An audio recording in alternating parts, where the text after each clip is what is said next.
The idea behind the R&D work was initiated, shall we say, from a key point in the story.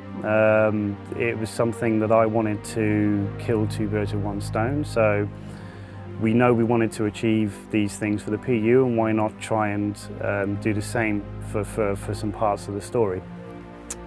So the starting point was, we've obviously got a lot of capital ship material that we can use, ranging from the Idris to the Javelin to the Bengal.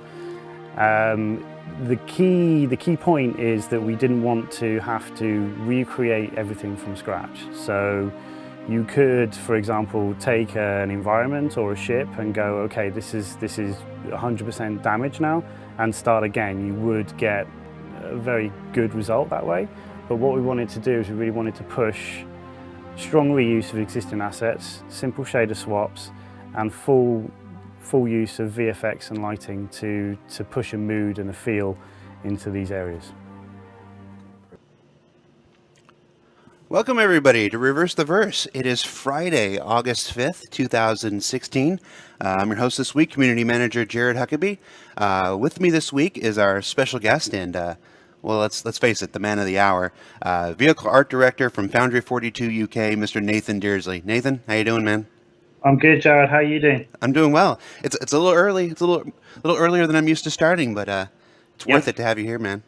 It's cool. It's Friday afternoon here, so life's good. All right. So yesterday on Around the Verse, one of the segments that we showed was catastrophic damage of capital ships. And we showed a clip of that just now. What folks have sussed out as a catastrophically damaged Idris. Mm-hmm. Yeah. So we're going to take questions from the fans on our RSI chat. Guys who are watching, you can go to robertspaceindustries.com, log into the chat, and we're taking questions for Nathan about the damaged Idris section that you saw in RTV yesterday, or ATV yesterday. Now I'm getting them confused. Nathan, what can you tell us real quick while folks are getting their questions ready? What can you tell us about the actual making of that segment? Why'd you do it? It's always kind of been the plan from design to have derelict ships in the game, whether that's kind of floating in space or crashed on a planet or underwater. You know, kind of these kind of interesting areas that you can put the ships that already exist into the world of Star Citizen. So really, what triggered that was that pretty much from design. It's something that we are planning to do on every ship. It's not solely the Idris. Mm-hmm. And we just kind of wanted to, as mentioned, it's like an R&D phase. It's by no means final. It'll probably end up looking better than what you've already seen. Mm-hmm. But it's really kind of how much can we get away with, and how much kind of mood and feeling can we put into these areas before it starts to feel like it's not part of Star Citizen again, if that makes sense. Oh yeah, absolutely. Now, probably the most common question that we've seen come up in the last 15 hours since the show went live, I just had to do math in my head real quick, was that pre-rendered or is that live in the engine? No, that's 100% live in the engine. That's 100% live in the engine. And yep. A lot of what makes that possible is our new lighting system. Yeah, there's the segments afterwards from Ali and the graphics guys was really kind of what made a lot of this possible.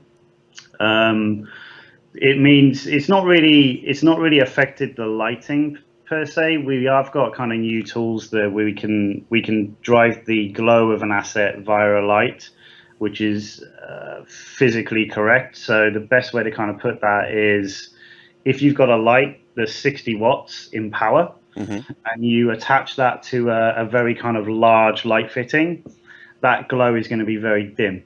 Okay. If you attach that same bulb to the little LED on the front of your PC, it's going to glow really brightly. And that's a lot of what made that stuff possible. We also then kind of noticed some severe problems with the particle lighting. At the time, because when you're creating environments and spaces like that, you really kind of want strong use of volumetric lighting. So that's something that was really kind of, should we say, pushed. I think the best way to put it was I I ran around the studio flapping my arms in the air saying I can't make this happen without this working, and kind of everybody got on board, which is kind of cool. And it means that the particles, Mike and his team, and obviously Ali and his team, they all light correctly, and it means that you can kind of create a very kind of should we say pooled lighting scenario. So one thing that the team kind of wanted to achieve with the Idris in specific was that you're always looking through layers rather than kind of looking at one room full of smoke or fog or vice versa. Is that you've got pools of darkness against pools of lightness, and any kind of artist will tell you when you're going for kind of composition from any angle, that's kind of what you're looking for. You're looking for layers of depth. And the particles allow us to have layers of depth around corners. So you're rendering light that you can't see, which is always very powerful. Gotcha. First question from the fans here. The capital ship damage ATV was awesome. Thanks for showing us your work. Were these damages meant to be part of a dynamic capital damage ship or system, or was it used specifically for generic static wrecks? So the stuff that you saw yesterday is focused towards a more static approach. I'm never going to say never, but the plan for the procedural damage is that of what we've already been investigating with, the Retaliator, the Starfarer. We've got these states that we can kind of go through. Well, I think we've got kind of 5 on the go now, which is obviously the on, off, auxiliary, emergency, and evacuate. Which are triggered. So all the lighting and atmospherics that you saw yesterday, that's perfectly achievable. We can do that. The spawning of the debris and the meshes, it's possible, but you'd have to be clever because you wouldn't want to be kind of walking down a corridor and then this kind of spawns in front of you. I know a lot of people might think that's okay, but it's not okay on my front. So there is kind of tricks that you can do there, like a lot of games with ragdolls, for example. You'll look at a ragdoll and the ragdoll's on the ground, and then you turn the camera and look back and the ragdoll's gone. So we can do tracing to understand where the player is and spawn things in and out accordingly. But the focus for this was it's taking it, I would say, 60% towards its complete death. So the one that you saw yesterday was focused on it's just happened, it's just gone down. You'll notice there was 2 distinct styles going on. The very kind of the first minute of the video was very kind of flowing and moody and dead, and then the second half was okay, this side of the ship hasn't taken the impact, it's still functioning, it's still trying to put fires out, the emergency lighting's still going on, the sirens are going woo woo woo. So there's kind of 2 archetypes going on there, but beyond that there is again kind of high level plans, what we're calling husks, which if you think about the opening of episode 7, when she's kind of exploring that Star Destroyer, that's something that we certainly want to investigate as well. So we'll go to a point where a ship has potentially been crashed for years, so it's rotting in its state, whether that's in a swamp or whether it's in the desert. That's something that we can do again with mostly shaders. And the beautiful thing about doing all this stuff is it actually becomes cheaper and cheaper and cheaper in the engine when you do it, because you're not rendering so many lights and you're not rendering so many particles. So, yeah. A question for the fans: was that Idris R&D for just R&D's sake, or are we actually going to see that in the game at that fidelity? You'll see it in the game at better than that fidelity. That's the accumulation of about 7 weeks work. Obviously we've got the base Idris. It made sense that we use that as the starting point to investigate this stuff. I think, as I mentioned in the video, it was really just trying to be efficient and clever with the assets that we've already got and see how far we can go. And I think we come out the other side kind of pretty much about 80% of what we wanted to achieve. I think it looks quite powerful, it looks quite strong, and it's, like I say, it's something that we'll be doing on probably every ship. But it wasn't R&D for R&D's sake. There's always a bigger picture behind what we're trying to achieve, if that makes sense. Yes. Another question: was what we saw procedural damage, or was it handmade? You already touched on this a little bit. That's it's handmade, but that's the exploration. A lot of the mesh work is hand done. Obviously, at the very beginning, when we started, I've worked on a couple of Crisis games, and I think I kind of touched in the video that we wanted to do something different with like water, and I've been dying to use the engine to really its full extent. So a lot of cloth, a lot of lighting, a lot of volumetrics. You'll notice that there's cloth and stuff moving, broken glass. It's something that the engine does really well. We've never had the opportunity to use it, so it's really a case of like, okay, let's go for it and see what we can achieve. So to get that, obviously, there's a lot of hand placed geometry, and to get what I wanted, that kind of jungle feel, so the dense, moist air. Mm-hmm. And more kind of organic shapes being created from the very hard surface shapes that are already in the Idris. So if you study the video, you'll notice all corners have kind of debris brushed up against them, and that's kind of mimicking, should we say, piles of leaves up against the tree trunk. You got a lot of vines and stuff hanging from the ceiling. That is mimicking that. Dappled light, you're in a jungle, there's a lot of dappled light coming through, so there's no real, I think there's one area where there's big lighting going on, but the rest of it is all very kind of dappled, little bits and bobs. Leaks, puddles. We haven't got the caustics working yet, but we will be able to reflect, caustics. That's like caustics are something that's generated from light reflecting through water. So if you go to a swimming pool, you get all that lovely kind of patterns. The plan is to have that in there as well. So a real kind of jungle feel to it, if possible. Well, now I want to see a Crash Idris underwater now. That would be cool. Yeah. All right. With that in mind, another question. The video showed us an Idris that appeared beautifully devastated, but still had atmosphere. I assume that this was a planet-side wreck example. What kind of variables should we expect for? Well, he just says, what kind of variables should we expect? Like I just mentioned, underwater. Can you tell us wrecks in space? In vacuum, kind of stuff like that. What are your thoughts about where else we might see these wrecks? As mentioned, I think kind of in space, any kind of terrain surface. This focus was on a terrain surface one. So the way that everything behaves in the ship is perfectly kind of how you expect it. With the space wreckage, you've got the opportunity to do some very creative things with, again, the particles and the sound. So, for example, when you open a door in 0G and there's a decompression, I'd expect all that moisture in the air and all that thing that we try and achieve to get sucked out. And that's doable. There's already in the particle system itself, we can tell particles to get sucked towards what we call a target. So you trigger a vent and everything gets sucked towards that target. So there's little things and like that, little cracks in windows. You may have kind of the whole what was the bad Alien film? You're a Alien man. Alien Resurrection. Alien Resurrection, where you get sucked through that little hole at the end. Mm-hmm. We can kind of do that kind of thing with particles, if that makes sense. They're a real physical thing in the world. They may not seem like it, but they are. So you can expect to see stuff like that, I guess. I like that you said I'm the alien man when you're wearing a Weyland-Yutani hat. Yeah. No, it's just we've had so many catch-ups on Skype recently. It's just like sharing like the one-liners from Aliens. Yes, our conversations usually go about 5 minutes of actual work talk and then about 5 minutes of let's talk about Alien. Let's talk about aliens. Yeah. All right. Another fan question: what is your favorite damage effect in particular? Favorite damage effect? In what way? I don't know. That was the question. I thought it was. I guess.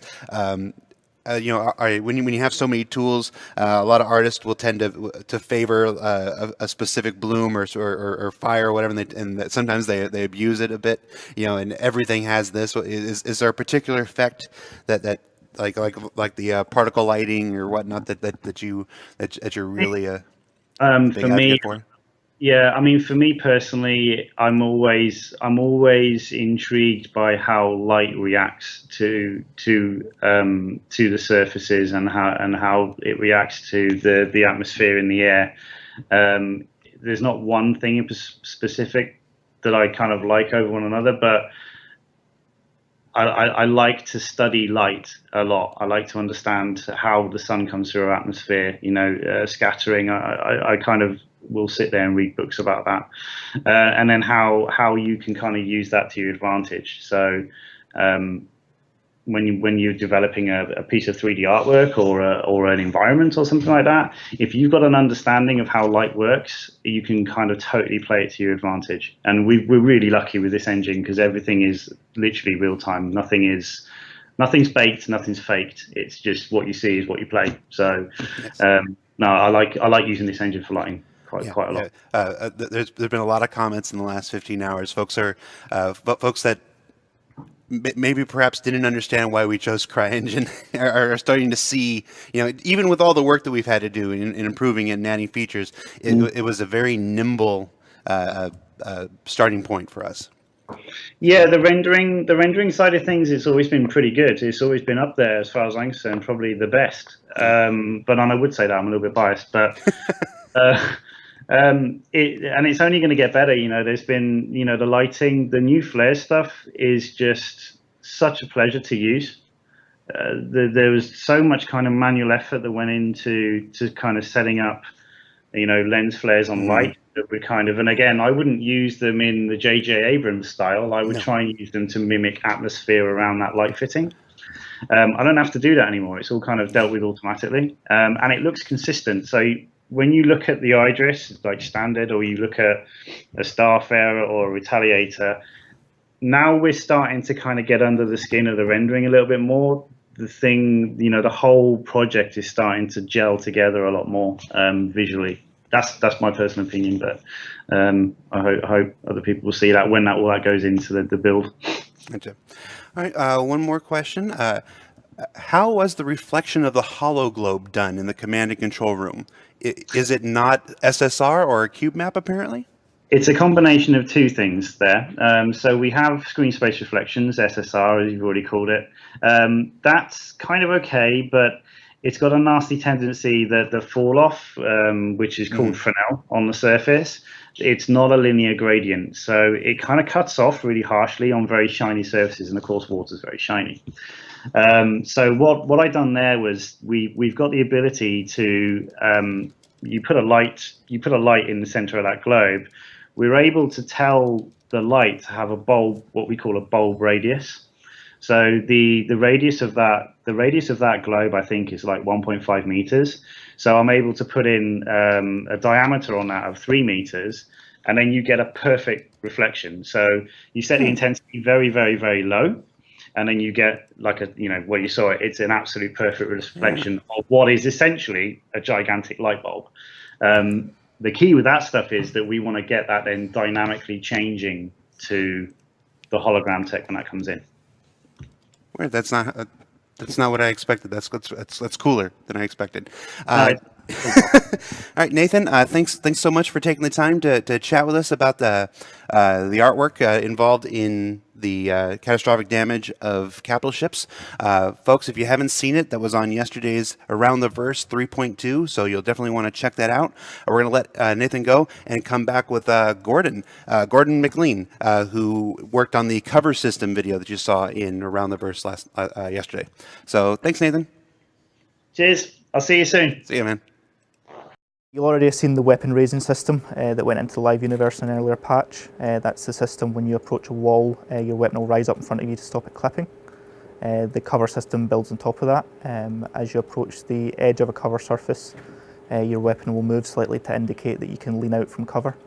In that position you can press the lean key to peek out of cover. You can press the fire key to blind fire. Or you can press the aim down sights button to step out fully and shoot. The parameters for the cover are all stored in data core. We've got different setups for different weapons and for the different positions in cover. Using Data4G's live edit feature, we can connect to the game in real time and edit these parameters as you're playing it. And this gives the artists and animators and designers lots of sort of freedom to tweak and modify these values rather than having to go in and create different overlay animations for each one. Sort of the heavy work of the cover system is performed in raycasting. We've got lots of rays that check whether you're in cover where you can lean out of cover and also do things like stop the weapon clipping through the wall if you rotate in towards cover. Gordon, how you doing, man? I'm good. How are you? I'm doing well. Now, Gordon, yesterday on ATV was the first time we got to meet you. The community got to meet you. Tell us a little bit about what you actually do for Star Citizen before we get into what we saw yesterday. Yeah, so I'm a gameplay programmer. I'm on the FPS team in Winslow. So I'm doing most of the stuff I do is like player traversal. So I do a lot of stuff to do with like ladders and cover and vaulting and jumping and all that type of thing. All right. All the code. All right. And what did we see yesterday? It was a lot of it was the cover system, but it seemed there were a lot of improvements. Just not just the cover system. We saw data forge and how that can be customized and whatnot. What can you tell us about what we saw yesterday? Yeah, so that was sort of the first time I think the cover system's been seen ever. It's been something that's been in development for a long, long while. I've sort of been working on it probably since back November, give or take. So we've obviously been working on it a bit, sort of iterating on it. This is the first time it's really been shown off. So there's the cover system itself, and there's sort of the general FPS stuff we've been working on, because it also is obviously did a lot of work. We've done loads of stuff on player movement and weapon feel and just all the core features of the FPS. Yeah. Yeah, and obviously you saw Data Forge as well. It kind of probably doesn't get shown off quite as much. I know Ash, the guy that wrote it, sort of said cheers to me this morning because it's sort of the first time it's ever been given a shout out. Yeah. I'm sorry. Sorry. Go ahead. We showed Data Forge twice. This was the second time we showed Data Forge. We did a segment with Mark Aben a couple months ago where we showed it off. It was really important to try to. It's not one of the sexier features in game development, but it's such an important tool that we waited so long for. And Ashley Canning, right? Yeah. Ashley Canning is a legend. As far as I'm concerned, it's. I mean, as far as game development go, one of the big aspects is games are basically a big database of values. It's lots and lots of numbers that you need for lots of different things. So having Data Forge it's this centralized repository where we can put everything, and it stores it well, and it's all validated, and it checks it against all, like, if you've got a bunch of audio clips, it checks all the assets exist every time you try and export. And obviously there's the tool itself with the live edit features. Mm-hmm.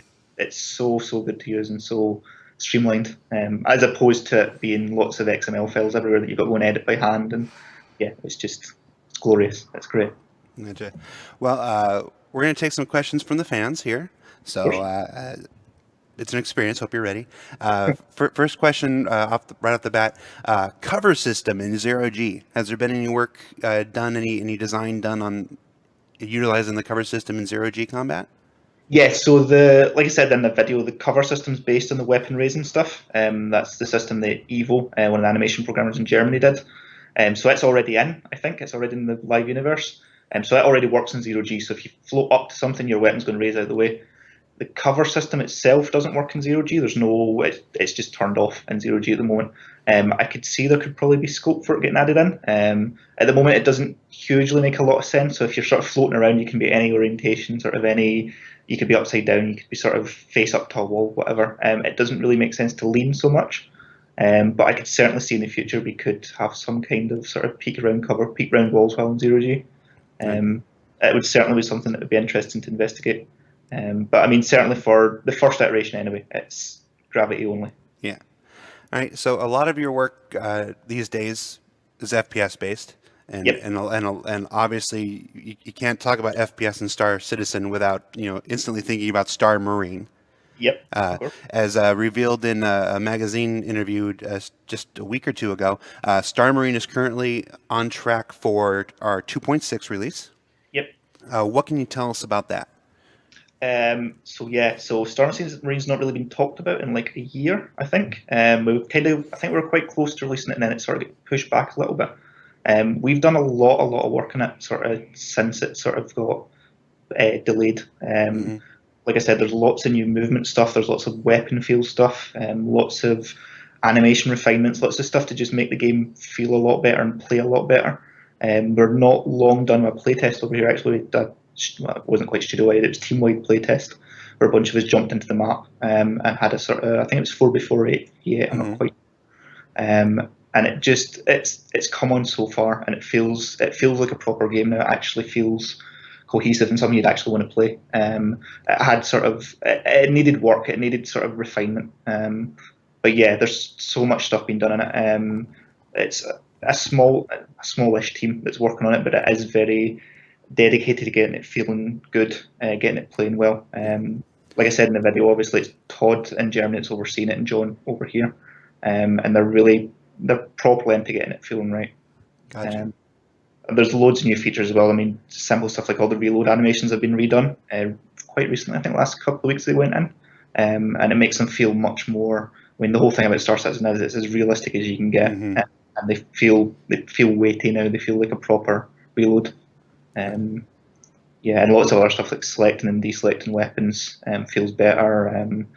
We've got crouch improvements, prone improvements, jumping improvements. The jump was something that for a long while felt a bit pants. It always felt a little bit off.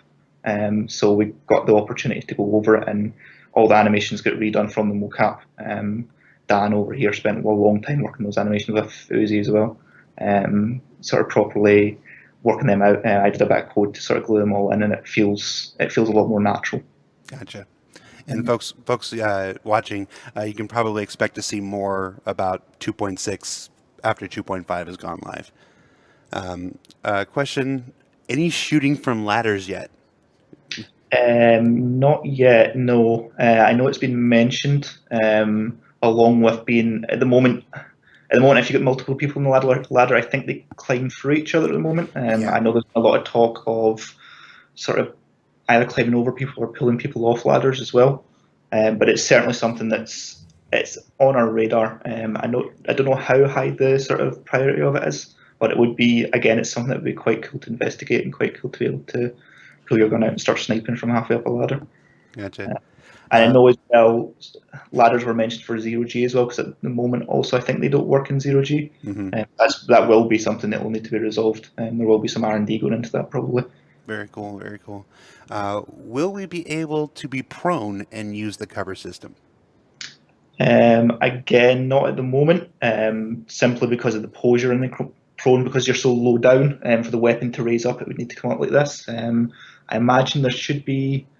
Yeah, I mean, you can already do the rolls in prone, so I could see you being able to do something like sort of rolling onto your side and peeking out, and be quite smart. But again, it's not a feature we're currently working on. But again, it's something that'd be quite cool to R&D. Prone itself also kind of needs a little bit of work. It's probably one of the glitchier features of the game just now. I know it's on the schedule to get looked at again, and I know there's been some bugs fixed for it, so certainly I'll be getting some love at some point as well. Cool. Is there a non-combat version of the cover system, such as leaning back against a wall or hopping up to sit on a box if you're near it? I hadn't actually thought of that. There was non-cover leans at one point. Yeah, there was. They looked a little bit naff. You've got to say, sort of, you pressed the key and he sort of just went. That's a bit pants. But it would be cool, sort of. I know there's plans for sidling, which is sort of like if you've got a narrow corridor, you put your hands up against it and sort of sidle along.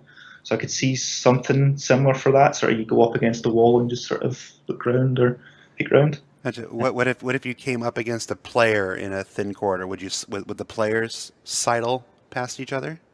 Good question. I'm not sure. That would need to go to design. I'm not sure if they would be blocked or if they'd try and crawl over each other, or that would be a design. That would normally be something that'd be fielded by Todd or probably John. Yeah. A lot of the questions we've been getting for Nathan and for you have been design questions. I've had to skip past most of them because Nathan is an artist and you're a programmer. It's not always easy to tell where the differences are, but that's part of why I'm here. Will we get more animations along with the cover system, like rolling, etc.? We've already talked about. We've added Star Marine. Well, 2.6. Let's just call it 2.6 now. Is adding quite a lot of animations to the player, right? Yeah, I mean, there's Star Marine. The two biggest teams are the code team and the animation team, because there's so much animation. There's so much mocap that's been done. There's a lot of new stuff coming in. There's already the prone rolls that are in place. I don't think the animations are new. I think they've been there for a while, but I think they have been tidied up a little bit, even. And there is a lot of other stuff. A lot of the movement animations are being updated, and like I said, all the reloads and all the selects and deselects, and just lots and lots of different animations. A lot of this stuff, obviously as well, it'll go into Star Marine, but it'll make its way into Crusader as well, obviously. So you'll find that, well, probably already been finding actually a lot of our movement work's already live or going live. Sort of, there's, although we're working towards the FPS, obviously affects non-combat stuff entirely. Yeah, Star Marine is a game within a game. It's almost like a test bed for our players, so they can just get in there if they've got 15 minutes to play and they just want to go around shooting stuff, practicing their FPS skills. Everything for Star Marine is going into Star Citizen proper. So that sometimes gets lost. It's important to remind folks. Any word on hitbox registration out of cover? Battlefield 4 was notorious for this for a while. So I guess that's in terms of... you go into cover and then the hitbox would not adjust properly. Yeah, so Star Citizen as a whole is kind of different from Battlefield in that we don't have a cylinder collider, it's all bone colliders. So the player himself, it's tight to his model. So if you're getting shot on the arm, you'll actually get hit in the arm. If you're getting shot in the leg, you'll actually get shot in the leg. It's not like a volume around about it. So it's as you see the player, that's what they look like. If he's sticking out and there's a little hole for his arm, you can shoot through the hole in his arm if you're accurate enough. Or if he's sticking his head just a little bit out, you can just clip the side of it. So it's very accurate. And it's one of the big things about the cover system. It's something that Todd was quite insistent on, that it's as you step out of cover, when you move out, you know exactly where you are, and when you come back in, you'll come into exactly the same place as when you left. So it feels natural, and you've got that knowledge of exactly where you're going to be and exactly how much of yourself you're exposing. So to make it, well, without that, it wouldn't be usable. It would be too random. Very cool. That's exciting. That's exciting. All right. Your biggest challenge when programming for cover states? Biggest challenge. There's been a lot. I mean, sort of the core thing that sort of has to keep going through your mind is it's all about the gameplay. It's all about feeling good. It's all about playing good. So there's got to be constant refinement to make it feel right. In terms of challenges, cover has been a little bit buggy at times. There has been occasions where it's quite easy it used to be quite easy to get stuck in the cover pose, just because of the way it was set up. And from a technical standpoint as well, there's a lot of animations. And like I said, there's three sort of leans. There's the peak, the blind fire, and the step out. So you've got the three different types of them, and for each of them, you've got 4 distances. So you've got to be a certain distance from the edge of the wall, and then it subdivides it down. So if you're half a meter away, it'll play a half-meter step out. If you're 12 centimeters away, it'll play a 12-centimeter step out, and the result can come back in. So there's dozens and dozens and dozens of animations. I think we've got 60 or 70 something transitions set up for the cover system in Mannequin. So it's a lot of assets and a lot of transitions to set up and get correct. And it's kind of, I don't want to say it's a headache, but managing them all, and it is. Like, there's been a lot of sort of refinement on the system, a lot of iteration. So every time that it iterates and it changes slightly, and I've got to go in and add another 20 animations, it's kind of a little bit. It is a challenge that we're ready and willing to accept. Yeah, I mean, it would be good if the animation system was as good as DataForge. If it was as easy and straightforward as that, it'd be great. I mean, that was one of the brilliant things about the procedural stuff. Originally, it was all overlay animations, so there was an animation of him bringing the gun up. So it would play an upper body and it would make the gun rise. And we switched to it being fully procedural. So it's just a number of values. It's just the gun moves up 2 centimeters and angles 15 degrees or whatever. And moving all that to DataForge is such a massive time saver, because you can literally go in and go, here's the rifle parameters. Now we need one for when he's looking to the left, so move it half a centimeter that way or however many degrees that way. And then we need a version for the shotgun. The shotgun's a bit bulkier, so copy all those values and just move it a little bit. And it saves so much time, and it's so much easier to iterate on, and sort of get the right balance between the designers who want it playing good and the animators that want it looking good. Obviously, they both want the other thing as well, but you get the nice, I don't want to say compromise, you get the nice combination of both the aspects of it. we talked about bone damage and such. Will player damage states impact your ability to use the cover system?